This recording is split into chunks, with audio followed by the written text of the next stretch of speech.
Cae la tarde y en un rincón de la ciudad, en un pequeño jardín, alguien cuenta una historia, reflexiona en voz baja o conversa, paseándose bajo los árboles.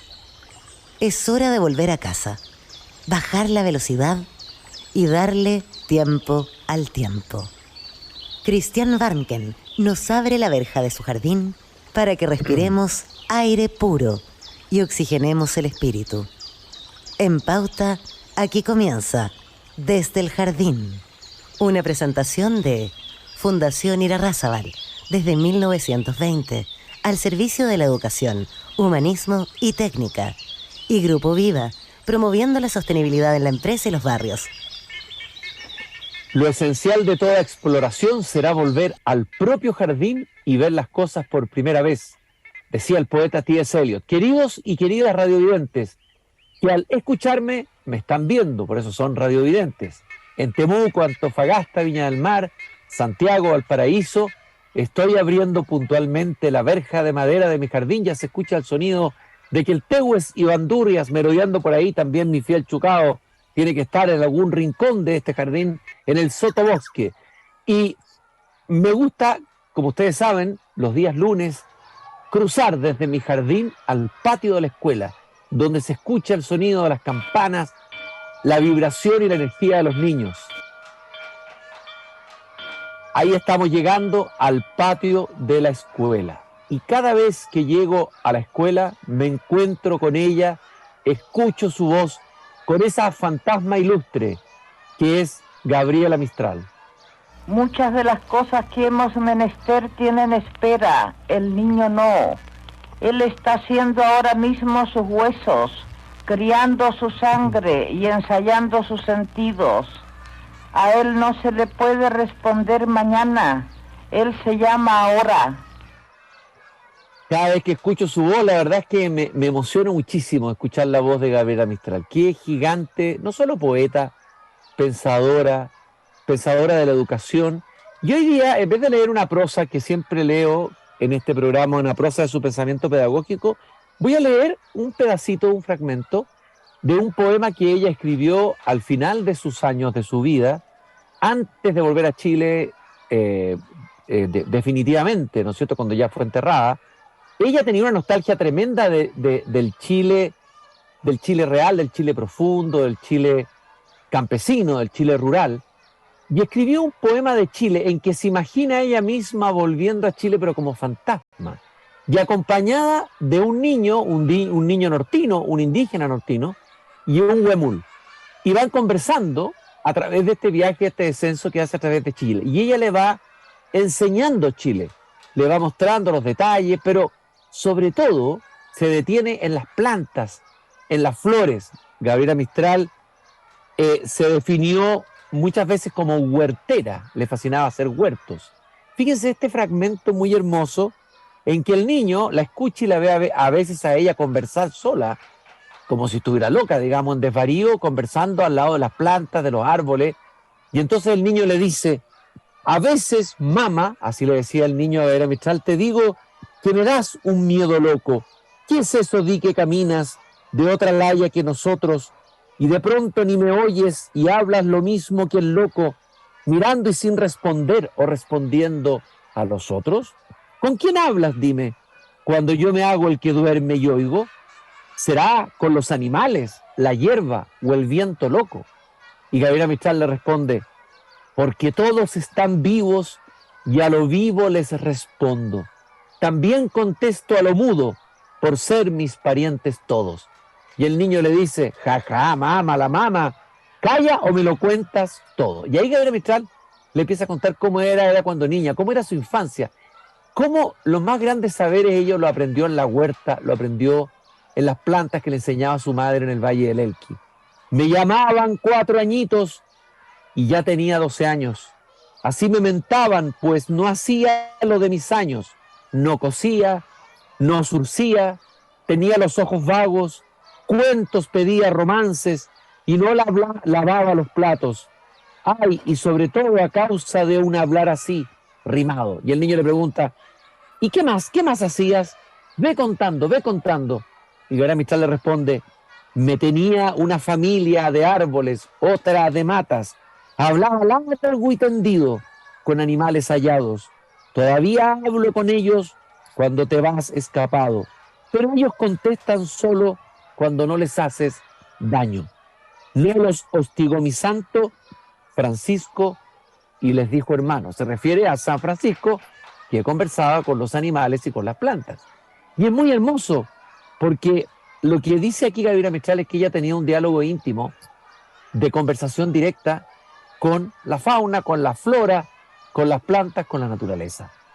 Ese diálogo, esa comunicación la hemos perdido lamentablemente y no se ha reenseñado. Ella se lo estaba enseñando a este niño.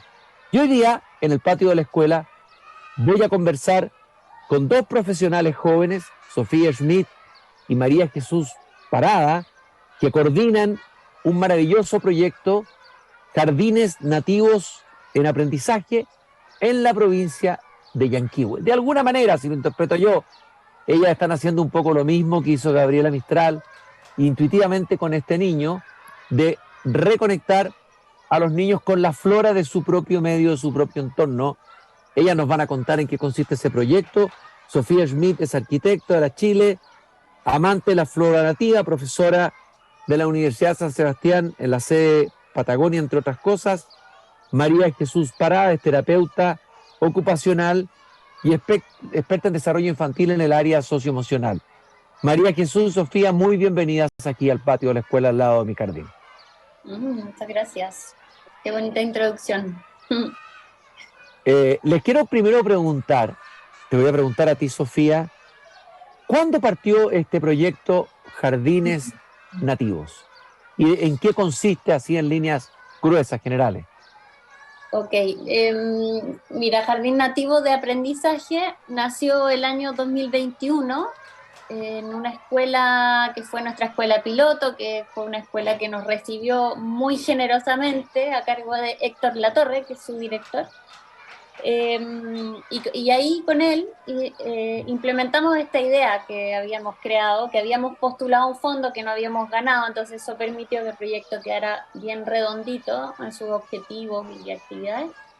Pero como no conseguimos el fondo, conseguimos fondos a través de otro lado, con un con un centro de investigación de la Católica, y con eso pudimos implementar esta idea y probarla y tantearla y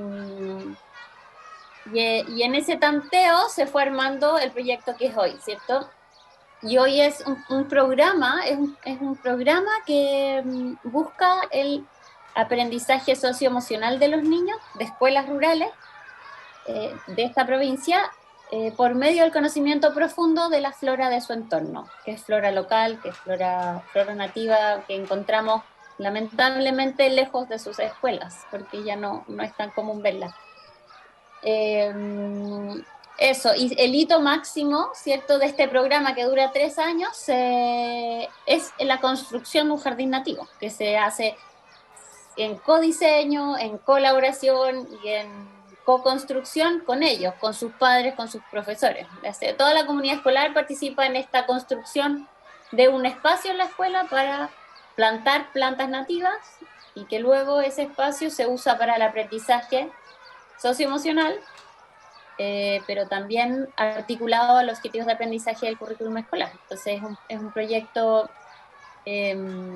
íntegro en ese sentido, ¿no? No es solo lo socioemocional, sino que se sumerge, se mezcla muchísimo con objetivos de aprendizaje escolar. María Jesús, bueno, tú eres experta en desarrollo infantil. Háblame un poco de en qué sentido hay un desarrollo o se trabaja el desarrollo socioemocional de los niños en relación a los jardines nativos, la flora nativa, el jardín nativo en las escuelas.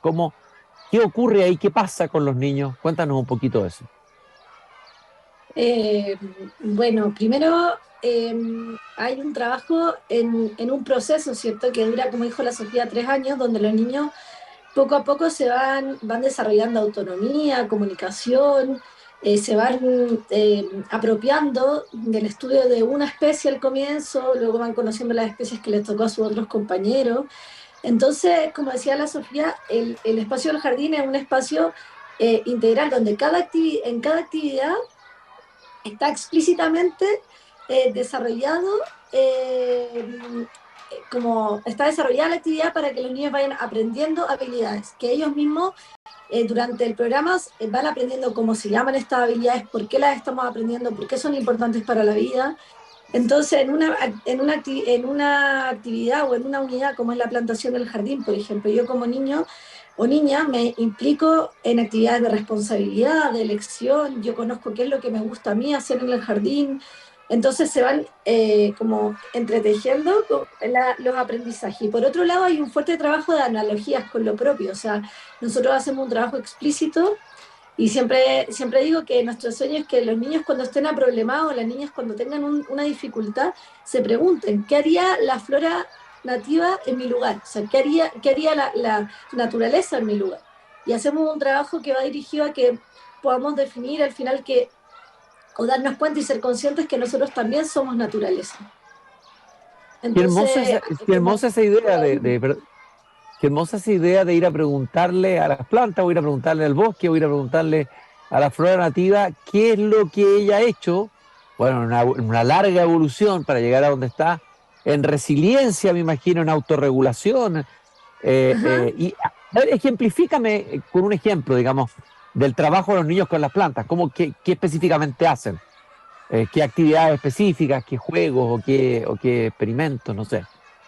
sí, por ejemplo, luego que ya está el jardín, imagínense, es algo como, ahí la Sofi me puede corregir, pero 70, 100 metros cuadrados de plantas nativas. Los niños, cada jardín tiene un lugar de encuentro al medio, entonces después comienzan a suceder actividades ahí, en el jardín. Entonces, por ejemplo, los niños hacemos una actividad de apropiación donde los niños hacen casitas para bichitos, como hoteles de bichos, aprenden por qué este lugar es un lugar ideal para ellos, para los bichitos, qué tipo de bichos llegan, observamos, practicamos mucho la curiosidad, y así vamos como cada vez robusteciendo la cantidad de habilidades que aprendemos ahí. Aquí se escuchan gritos porque estoy en la consulta, perdón. No, pero está perfecto porque el sonido de los niños es parte de esta escuela Sí. y de este jardín. Pájaros, niños, todos esos son bienvenidos. Sí. Te quiero preguntar, Sofía, yo entiendo que tú eres un amante de la flora nativa, que incluso en tu propia casa, en tu propio lugar de vida, te dedicas con tus niños a trabajar con la flora, con animales, etcétera, etcétera, etcétera. A ver, me gustaría que habláramos de la riqueza de nuestra flora nativa y particularmente la riqueza de la flora nativa del entorno donde ustedes están trabajando. ¿Qué encontramos ahí? Yo creo que tenemos un analfabetismo de flora nativa los chilenos absoluto. La misma Gabriela Mistral decía, tú sales con un niño, un grupo de niños alemanes y te dicen los nombres de cada planta, con un grupo de niños chilenos y te dicen las matitas o hierbas del campo, o sea, no conocemos los nombres propios de las plantas, partamos por ahí. Sí, nos pasa, bueno, estas son sugestiones que uno va comprobando en el trabajo en la escuela, ¿cierto? Entonces, nos pasa que primero, lo primero que conocemos todos, o lo mayormente conocidos, son los árboles, los árboles nativos, ¿cierto? Entonces, el coigüe, el canelo, el alerce, son los mayormente conocidos porque son los más visibles también. Y eso está bien, está bueno, pero también hay un sotobosque hermoso, que sobre todo es la belleza, más que todo lo demás, pero hay una belleza impresionante en las hojas, en las flores, en las coberturas que generan estas especies del sotobosque, que está muy desconocido. Eso no se conoce mayormente por nadie. Entonces, Jardín Nativo busca eso también. Se llama jardín por eso, porque tiene una estrata baja. Es un jardín de niños, no es un bosque nativo en la escuela, ¿sí? Más allá que haya 1, 2 o 3 árboles, el grueso son hierbas, arbustos y arbolitos chiquititos, pero que tienen una floración muy atractiva, que son de colores muy atractivos, que son árboles, en la biología se llaman como especies funcionales, que atraen a pajaritos, a insectos, que permiten que ese ecosistema funcione de alguna manera, que proveen alimento, hábitat, ¿cierto?, para otras especies. Entonces, los atributos, sobre todo, además de los funcionales, que yo veo, que vemos en los niños, y también la manera en que lo mostramos, que hacemos el trabajo, es estético. Trabajamos mucho con las flores de las plantas para poder identificarlas, o con la forma de las hojas de las plantas que trabajamos. Porque es realmente cautivante lo bonito que son y que las desconocemos. Y lamentablemente, o bueno, no sé si lamentable, pero poco a poco se ha ido usando para esta flora en los espacios públicos. Vemos en los espacios públicos algunas especies atractivas como el notro, que tiene esa flor roja, o el calle, que florece muy abundantemente. Pero hay una infinidad tremenda de plantas bonitas, de flores bonitas que estamos trabajando y que estamos tratando de que los niños se vinculen y se sientan, trabajamos el sentido de la pertenencia, sobre todo, como a través de las plantas con el territorio. Entonces hay una de las actividades que hacemos que partimos diciendo, esto se llama jardín nativo, ¿cierto? Sí, programa jardín nativo, ok. ¿Qué es nativo? Nadie sabe lo que es nativo. Entonces, bueno, miren, lo nativo está acá, y les mostramos un mapa grande de dónde vivimos, y hacemos el trabajo como de decir, acá al lado derecho está oscuro, verde oscuro, ¿cierto? Son los parques nacionales donde está Petrohue, qué sé yo, como el Parque Vicente Pérez Rosales. Esto es lo nativo, a diferencia de lo verde clarito que se ve en un mapa, que son los campos, que es todo lo que es ciudad, ¿cierto? Que un poco ha desplazado lo nativo. Por eso las escuelas rurales no tienen mucho contacto con lo nativo, porque están cercanas al campo, no a lo nativo. Entonces... O sea, claro. Oye, mientras hablabas tú de lo estético, de la belleza en las flores, en las formas, etcétera, me recuerdo un libro, pucha, que lo tengo aquí en mi biblioteca, pero si me pongo a buscarlo ahora, tendría que abandonar el programa, pero un libro de Goethe, muy bonito, del escritor alemán Goethe, sobre las plantas, las floras, con dibujos, con todo un estudio, un tiempo que le dedicó Goethe específico a las plantas, a las flores. Bueno, en Alemania hay toda una tradición, pienso en la tradición de las flores de Bach, que tiene que ver con las energías. Amigo Humboldt, bueno, y Humboldt también había conversado con Goethe, o sea, es toda una generación de alemanes humanistas y naturalistas muy conectados. Y hoy día como que ha habido una desconexión. María Jesús, ¿cómo se integran los profesores? Porque me imagino que esto lo hacen ustedes como talleres. ¿Cómo lo organizan? ¿Ustedes como talleres o trabajan con profesores, lo integran en el currículum? ¿Cómo se hace este trabajo de flora nativa en el colegio? Diseñamos las actividades y vamos intercalando y nos movemos desde más apoyo a menos apoyo. O sea, comenzamos nosotras dando las actividades, los profesores ven cómo nosotras hacemos las actividades y nosotras las vamos modelando, y estamos avanzando hacia un modelo donde el profesor puede hacer al revés. Ellos son los que dirigen la actividad y la modelan, y nosotros solo acompañamos por si ellos tienen alguna pregunta o quieren alguna sugerencia sobre el jardín. Entonces la idea es como desde el año 1 hasta el 3 ir desde el mayor acompañamiento hasta que sean escuelas autónomas y que puedan los profesores usar el jardín sin la necesidad de que nosotras estemos ahí. Nosotras en el primer año vamos como cada 3 semanas a la escuela a implementar alguna actividad y dejamos algunas otras para que las haga el profesor. Volvemos después de 3 semanas, implementamos una actividad, dejamos algunas otras para el profesor.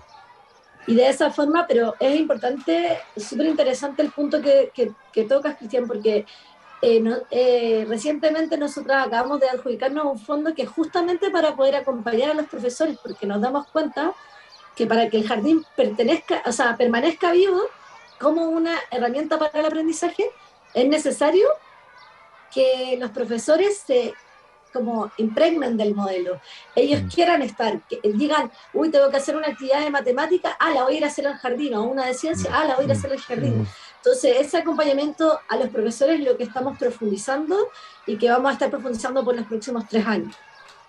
Oye, María Jesús, ¿cuáles son las habilidades socioemocionales más importantes que hay que trabajar, o que están hoy día, hay carencialidad en eso, carencia, o que habría que trabajar y que se puede trabajar a través de este proyecto?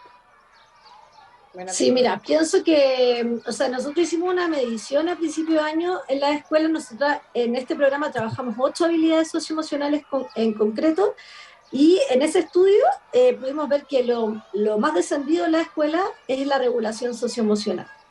La Y esa, ¿ah? la Y claro, autorregulación. la autorregulación.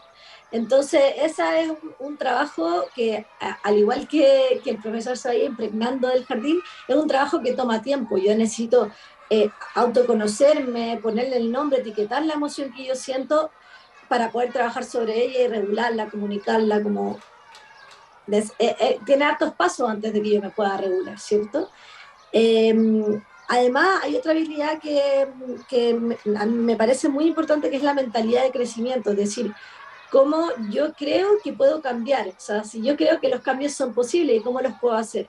Esa es una habilidad que los niños no conocen mucho y que nos parece muy relevante para tomar decisiones en la vida.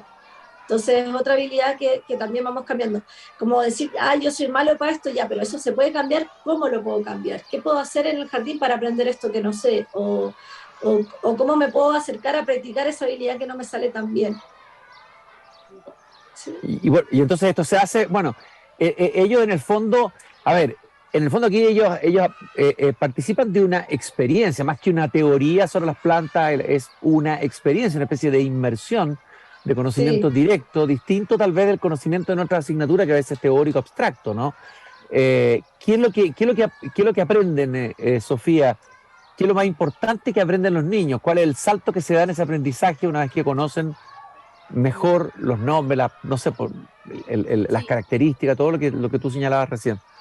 De las plantas aprenden principalmente empiezan a conocerlas, empiezan a saberse su nombre común, eh, empiezan después poco a poco, porque es bien paulatino, porque le damos harto, el primer año es mucho más desde el sentido de la pertenencia, desde el territorio, desde lo nativo, todo esto siempre en paralelo con lo socioemocional, siempre llegamos a la escuela, decimos hoy vamos a trabajar esta habilidad, ¿saben lo que es la curiosidad? ¿O saben lo que es la autonomía? ¿O saben lo que es la mentalidad de crecimiento, por ejemplo? Entonces, siempre hay una conversa previa a las habilidades socioemocionales que el proyecto trabaja. Entonces, sí o sí lo socioemocional, muy fuerte, ¿cierto? Y en cuanto a lo nativo o a la flora, partimos por el territorio y poco a poco ellos se van adentrando en, en el nombre de la planta, en reconocer, en apropiarse de una, como que se hacen amigos de una y es su planta y la conocen desde el lado Ah, funcional,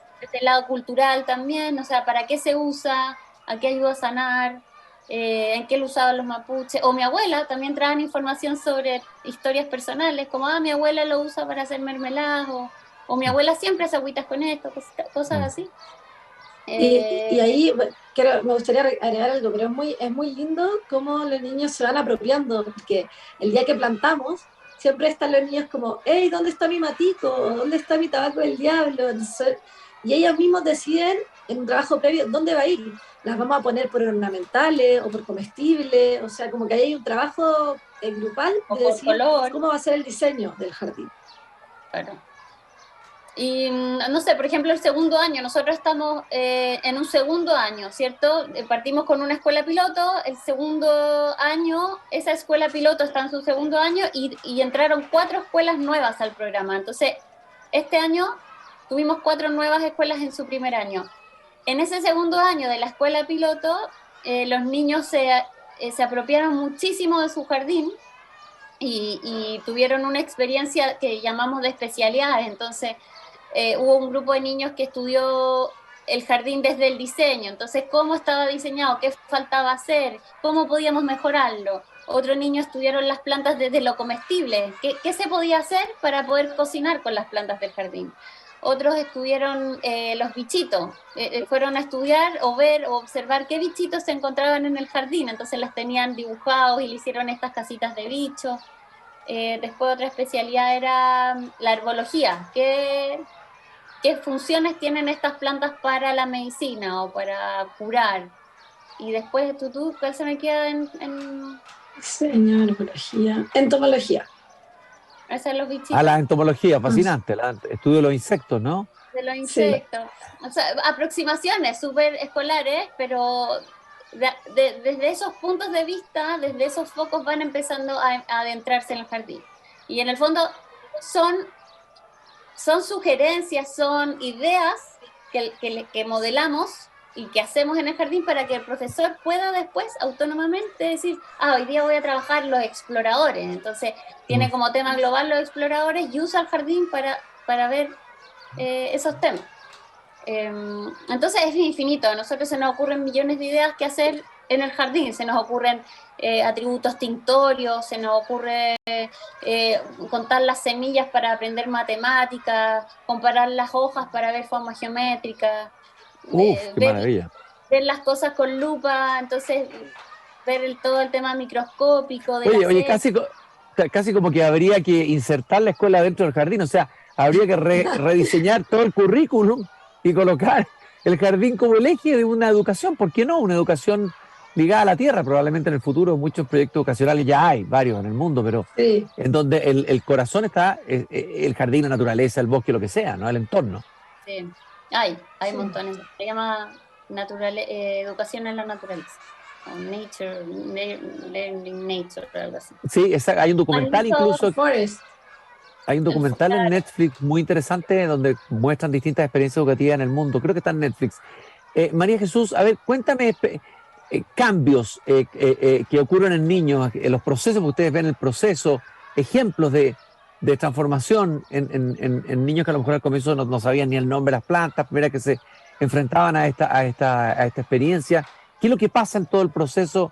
¿Qué ocurre con un niño? ¿Qué es lo que tú has observado? A mí me encantaría poder hacer algo como de neuroimágenes, porque yo creo que si pudiéramos expresar qué es lo que pasa, o sea, siento que el jardín tiene como todos los atributos para la educación que queremos, ¿no? Como la gran educación que se habla hoy día de actividad auténtica, donde haya contacto con material concreto. Eso hace que nuestro cerebro se desarrolle haciendo otras conexiones, porque yo estoy usando distintas entradas sensoriales para tener esa información. Ya no estoy solo mirando la pizarra, sino que estoy tocando, estoy oliendo el jardín, ¿cierto? Entonces, contestando tu pregunta, es bien impresionante el cambio de los niños, y sobre todo yo creo que hay como un habitar del jardín en contraposición como al uso de las pantallas. Me recuerdo de un niño en particular, que es como el símbolo más explícito del cambio, que era un niño que al principio nosotros dábamos instrucciones y él todo el tiempo tiraba tallas con videojuegos. Entonces, como yo trabajo con niños de esa edad, me sabía los videojuegos que él me estaba hablando, se las devolvía un poco y seguíamos hablando del jardín y de las plantas. Y ese es como nuestro primer niño que cuando plantamos decía, mamá, ven a ver mi tabaco del diablo, mira, y es la flor, y este año vamos, y dice, mira cómo está, porque es un niño del primer año de la escuela. Y es un niño muy implicado en el proyecto, o sea que yo vi como su evolución desde no mirarnos para nada y tirar tallas como bien un poco posicionistas, a que hoy día nos abraza, tía, qué rico que vinieron, nos mira a los ojos, nos cuenta los cambios del jardín. Entonces es como muy impresionante lo que hace el que yo pueda tener un lugar en el que me apropio y puedo aprender en mi propia escuela. Lo que tú estás diciendo, María Jesús, me recuerda un libro que leí hace el año pasado, de este filósofo que ha estado tan de moda, el filósofo alemán de origen coreano, Byung-Chul Han, que es muy crítico del mundo digital. Él es extremadamente crítico de la alienación, de la sociedad de la transparencia, bueno. Pero tiene un libro muy personal de él que se llama Loa al Jardín, que si no lo han visto se los recomiendo, en donde es el libro más personal de él. Entonces él compara la experiencia con lo digital a la experiencia de meter las manos en un jardín y plantar, y va haciendo una comparación entre lo digital y lo análogo jardinesco, por decirlo así. Y es muy impresionante la reflexión que hace, la diferencia que hay ahí. No digo que esto quiera ser un panegírico ante tecnología, que es una herramienta muy buena que también se puede usar en educación, pero me parece a mí que hay una reeducación con lo análogo, con lo físico, recuperar lo físico y no se pierda la realidad física, natural, que lo digital no reemplace. Me imagino que ahí hay todo un desafío de trabajo con las generaciones futuras, Sofía, ¿no? En educación. Sí, o sea, nos ha pasado que nos han preguntado, hemos estado como en programas de escalamiento, sí, como de crecer este proyecto, y nos han preguntado qué potencial tiene el proyecto de pasarse a lo digital. Se contrapone completamente. O sea, hay obviamente partes del proyecto que se podrían volver digitales para poder facilitar la difusión de pronto, el alcance, pero el programa es en esencia análogo, es en esencia ese contacto con la naturaleza, con los olores. Por eso la María Jesús hablaba de lo sensorial que implica estar en este proyecto, que es un ingreso de información que desde lo digital no es adquirible, ¿cierto? Es una parte del conocimiento humano, de la humanidad y del aprendizaje, que si no es real, no es auténtico, no está involucrado con los temas reales de la vida, pasa desapercibido, pasa ligero, no es aprendizaje trascendental. Entonces, un poco en eso se basa el proyecto, como poder... Son como nuestros valores principales, ¿cierto? Como la naturaleza, lo análogo, lo real, es la esencia de Jardín Nativo. Entonces, queremos abordar esa parte, como si hablamos de transformación en la educación, vamos para allá, ¿no? Como tratar de sacar a los niños de la sala, que tengan experiencias auténticas, que se involucren con un tema real que está en la escuela, que el pasto crece en el jardín, hay que cortarlo. ¿Cómo lo hacemos? ¿Cómo nos podemos poner de acuerdo para lograr que el jardín esté bonito y habitable? Ese tipo de cosas hacemos, entonces, o buscamos lograr. Y no sé si contesto tu pregunta. Absolutamente, y de verdad la felicito. Un proyecto, más que proyecto, ya, porque la palabra proyecto suena como que se va a hacer, no, se está haciendo, está ocurriendo en Yanquihue, en la provincia de Yanquihue, en la escuela rural, entiendo que se llama José Werner, en Puerto Varas, ¿así se llama el colegio? Esa fue la escuela piloto. Esa es la escuela piloto. Ahora están 4 más. Son la escuela Santa María, la Jardín Minte, Reinaldo Ragaz y Ricardo. Son nombres muy colonos. Muy de colonos, de una región de colonos. Sí. Bueno, Sofía Schmidt, María Jesús Pará, coordinadoras de este precioso proyecto que hemos conversado esta tarde aquí en el patio de la escuela junto al jardín, de jardines nativos en el aprendizaje en la provincia de Yanquihue. Primero que nada, felicitarlas por esta preciosa iniciativa. A mí me parece que lo que ustedes están haciendo es lo que debiera estar en el centro de la educación, no en la periferia, no como adorno, no como lujo, no como agregado, más bien debiera estar en el centro. Y yo imagino que en el futuro va a ser así, así que esto que están ustedes haciendo ustedes son pioneras en este trabajo y de verdad me siento muy contento de que hayan estado aquí contando y compartiendo con nosotros esta experiencia. Muchas gracias a ustedes y a todo el equipo que trabaja con ustedes en la región de Yanquihue. Muchas gracias, Cristian. Muchas gracias. Y nos despedimos recordando ese pedacito que yo les decía cuando Gabriela Mistral le dice al niño, yo soy huertera. Ella le dice al niño, niño, tú pasas de largo por la huerta de Lucía, aunque te paras a veces por cualquier anadería. ¿Qué le miras a esa mata? Es cualquier pasto, camina. ¿Qué es la huerta de Lucía? Y él le dice, ¿qué haces ahí? Mira y mira. Y entonces ella le dice, tontito mío, es la albahaca. Qué buena, Dios la bendiga. Y él le dice, pero si no es más que pasto, mamá, ¿por qué la acaricias? Porque Gabriela Mistral empieza a acariciar la albahaca. Y ella dice, le oí decir a mi madre, ustedes hablaban de las madres y las abuelas, ¿no? Que la quería y plantaba y la bebía en tisana. Le oí decir que alivia el corazón y eran ciertas las cosas que ellas nos contaban, etcétera, etcétera, etcétera. Bueno, le sigue haciendo preguntas y él le dice, pero ¿por qué te importan? ¿Por qué te importan tanto las plantas? Le pregunta él a ella y ella le dice, chiquito, yo fui huertera, ese amor me dio la mama, nos íbamos por el campo por frutas o hierbas que sanan. Yo le preguntaba andando por árboles y por matas y ella se las conocía con virtudes y con maña. Ustedes de alguna manera están haciendo algo parecido que Gabriela Mistral con ese niño en el poema de Chile. Queridos y queridas radiovidentes, nosotros nos encontramos mañana nuevamente aquí cuando volvamos a abrir a esta hora la verja del jardín. Agradecemos a Fundación Irarrázaval que nos apoya con entusiasmo en promover proyectos innovadores en educación y a nuestro nuevo compañero y auspiciador Viva, una construcción con sentido, con resiliencia y sostenibilidad. Nos encontramos mañana nuevamente aquí en Desde el Jardín. Muchas gracias. Gracias. Es hora de cerrar la verja de madera.